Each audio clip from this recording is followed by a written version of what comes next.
मित्रांनो, काल मार्केटमध्ये एकदम अपोजिट गोष्टी घडलेल्या आहेत.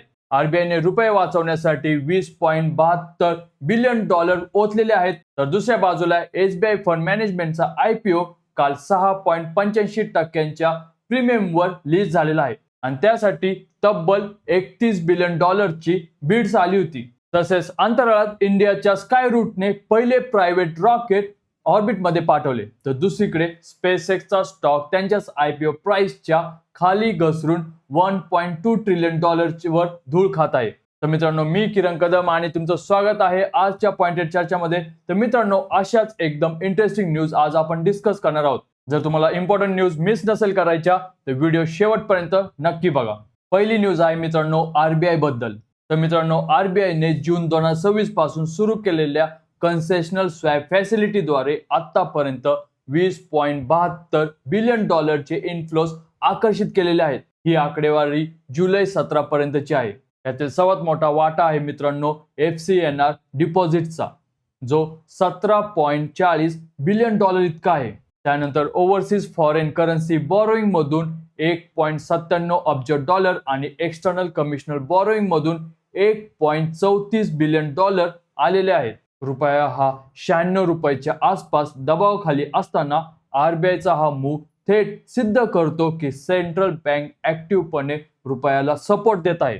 मित्रांनो, 20.72 बिलियन डॉलर म्हणजे जवळपास 1.8 लाख कोटी फॉरेन मनी हे इंडियामध्ये आलेले आहेत आणि रुपीसाठी हा सर्वात मोठा कुशन ठरत आहे. जर तुम्ही NRI असाल आणि FCNR डिपॉझिटचा विचार करत असाल तर सध्याचे रेट्स अट्रॅक्टिव्ह आहेत. नेक्स्ट न्यूज आहे मित्रांनो इंडियाच्या चिप बेट बद्दल. तर युनियन कॅबिनेटने सेमिकॉन 2.0 प्रोग्रामला मंजुरी दिली आहे, ज्याचा बजेट आहे 1.27 लाख कोटी म्हणजे जवळपास 13.2 बिलियन डॉलर, जो की आधीच्या ISM 1.0 च्या 76,000 करोड पेक्षा खूप मोठा आहे. आणि chip design, manufacturing, advance packaging आणि टॅलेंट डेव्हलपमेंट यावर ते फोकस करणार आहेत. पण मित्रांनो, खरी गोष्ट आहे की जगातील सर्वात मोठी चिप मेकर TSMC ने 2026 साठी आपला कॅपिटल बजेट वाढून हा 60 ते 64 बिलियन डॉलर केला आहे.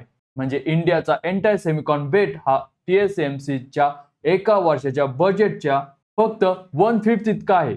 सेमिकॉन 1.0 अंतर्गत आधीच 12 मॅन्युफॅक्चरिंग युनिट्सना 1.64 लाख कोटींची इन्व्हेस्टमेंट मंजूर झाली, ज्यामध्ये एक सिलिकॉन फॅब, एक सिलिकॉन कार्बाइड फॅब आणि गॅलियम नायट्राइड मायक्रो लेड फॅबचा समावेश आहे. मित्रांनो, इंडियाला जर ग्लोबल चिप लीडर व्हायचे असेल तर हा बजेट अजून वाढवावा लागणार आहे, पण ऍटलीस्ट सुरुवात तरी योग्य दिशेने झालेली आहे. मित्रांनो, नेक्स्ट न्यूज आहे इंडियाच्या स्पेस मिशन बद्दल. तर मित्रांनो, ही बातमी ऐकून तुम्हाला अभिमान वाटेल, पण स्कायरूट एरोस्पेसच्या विक्रम-1 रॉकेटने जुलै 18 ला मिशन आगमन अंतर्गत यशस्वी लॉन्च करत इंडियाचे पहिले फुल्ली प्रायव्हेट ऑर्बिट रॉकेट बनवण्याचा मान मिळवलेला आहे. रॉकेटने आपला फायनल बर्न पूर्ण करत पेलोडला जवळपास 450 किलोमीटर उंचीच्या ऑर्बिटमध्ये यशस्वीरित्या पोहोचवलेले आहे. यामुळे इंडिया हा प्रायव्हेट ऑर्बिटल लॉन्च कॅपेबिलिटी असणारा जगातील तिसरा देश बनलेला आहे. पण मित्रांनो, खरं आव्हान आता सुरू होते. एक सक्सेसफुल लॉन्च आणि commercially viable monthly launch condense यामध्ये खूप फरक आहे. स्पेसएक्स सारख्या ग्लोबल प्लेयर्स रियुजेबिलिटी आणि स्केलमुळे लॉन्च कॉस्ट खूप कमी करतात. स्कायरूटला आता तेच मॉडेल भारतात उभे करावे लागणार आहे. मित्रांनो, इंडियाचा प्रायव्हेट स्पेस सेक्टर आता इन्व्हेस्टमेंटसाठी रेडी आहे. स्कायरूट, अग्निकुल, कॉस्मॉस, पिक्सेल सारख्या स्टार्टअप्समध्ये इन्स्टिट्यूशनल आणि रिटेल इंटरेस्ट वाढणार आहे. नेक्स्ट न्यूज आहे मित्रांनो स्पेसएक्स बद्दल. तर मित्रांनो, हे ऐकून तुम्ही थक्क व्हाल, पण जून महिन्यामध्ये $135 प्राइसवर 1.77 ट्रिलियन डॉलर व्हॅल्युएशनला लिस्ट झालेल्या स्पेसएक्सचा स्टॉक आता जुलै 20 ला $119.85 वर बंद झाला आहे. म्हणजे तो आपल्याच IPO प्राइसच्या खाली घसरलेला आहे. लिस्टिंगच्या दिवशी स्टॉक $150 वरती ओपन झाला होता आणि एका आठवड्यात $225 वर गेला होता आणि जून 16 ला त्याचा ऑल टाइम हाय क्लोज हा $211.39 होता आणि त्यावेळी त्यांचं व्हॅल्युएशन हे जवळपास $2.77 ट्रिलियन हे एवढं होतं. पण तिथून आतापर्यंत स्टॉकमध्ये मोठी घसरण झाली असून पीक व्हॅल्युएशन पासून $1.2 ट्रिलियन पेक्षा जास्त धूळ खाल्लेली आहे.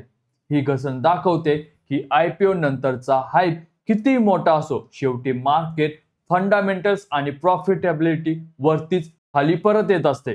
नेक्स्ट न्यूज आहे मित्रांनो SBI फंड मॅनेजमेंट बद्दल. काल IPO मार्केटमध्ये दोन विरुद्ध टोकाच्या घटना घडलेल्या आहेत. एका बाजूला SBI फंड्स मॅनेजमेंटचा 11,692 करोडचा IPO तब्बल 42 पट ओव्हर सबस्क्राईब झाला आणि त्याला $31 बिलियन म्हणजे जवळपास 2.97 लाख कोटींचे बिड्स आले.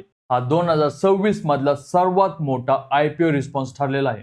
आज तो NSE वर 613.30 ला म्हणजे 6.85% प्रीमियम वर लिस्ट झाला आणि मार्केट कॅप 1,25,397 करोड वर पोहोचलेली आहे. पण मित्रांनो दुसऱ्या बाजूला दोन मोठ्या IPO ची व्हॅल्युएशन कापली गेली.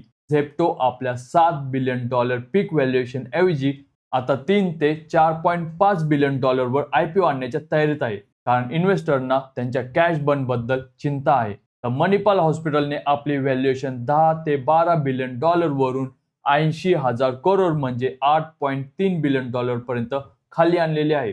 नेक्स्ट न्यूज आहे मित्रांनो क्विक कॉमर्स बद्दल. तर मित्रांनो क्विक कॉमर्स सेक्टर मध्ये एक मोठा स्ट्रॅटेजिक शिफ्ट आलेला आहे.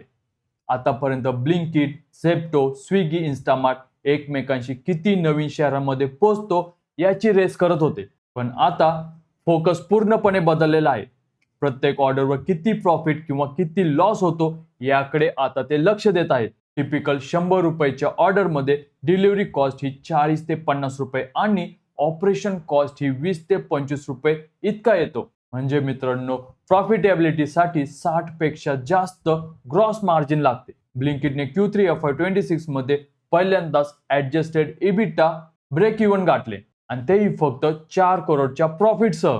तर मागील क्वार्टरमध्ये ते 156 करोडचा लॉस होता. तसंच मित्रांनो झेप्टो आणि स्विगी, इन्स्टामार्ट अजूनही कन्सिस्टंट प्रॉफिटेबिलिटीकडे वाटचाल करत आहेत, पण आता डिस्काउंट्स कमी करून युनिट इकॉनॉमिक्स सुधारण्यावर त्यांचा भर असणार आहे. नेक्स्ट न्यूज आहे मित्रांनो AI युनिकॉर्न बद्दल.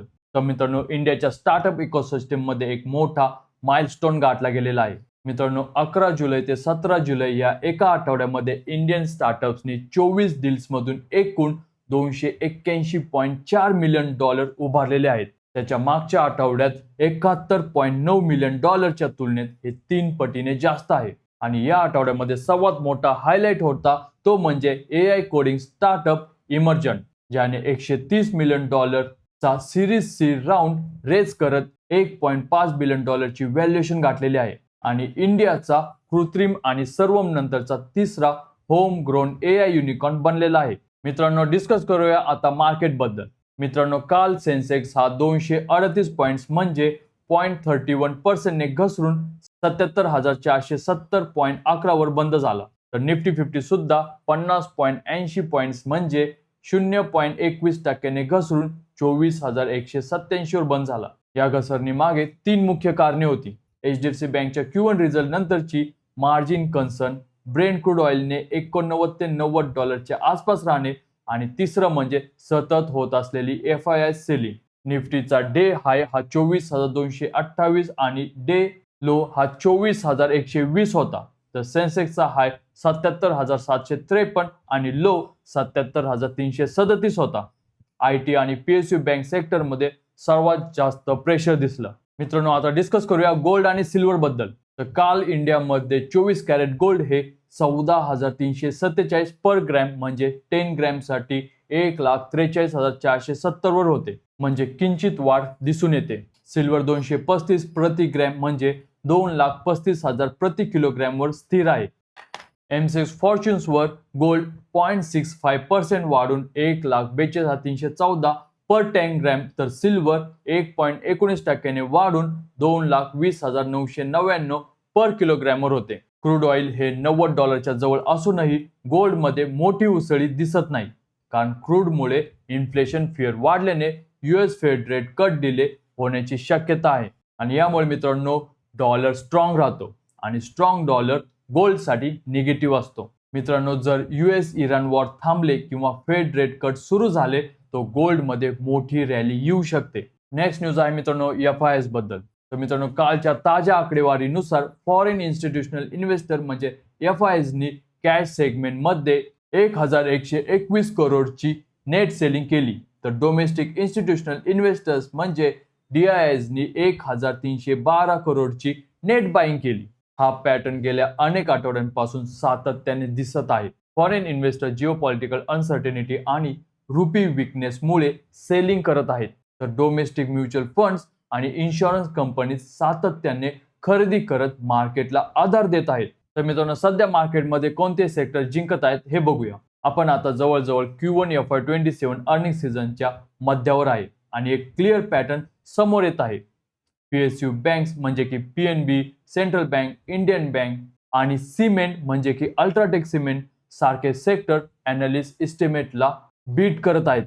तर प्रायव्हेट बँक्स जसे की HDFC, ICICI हे मार्जिन प्रेशरमुळे अंडर परफॉर्म करत आहेत. रिलायन्स आणि NBFC सेक्टर म्हणजे की पुनावाला फिनकॉर्प मध्ये मोठी ग्रोथ दिसत आहे.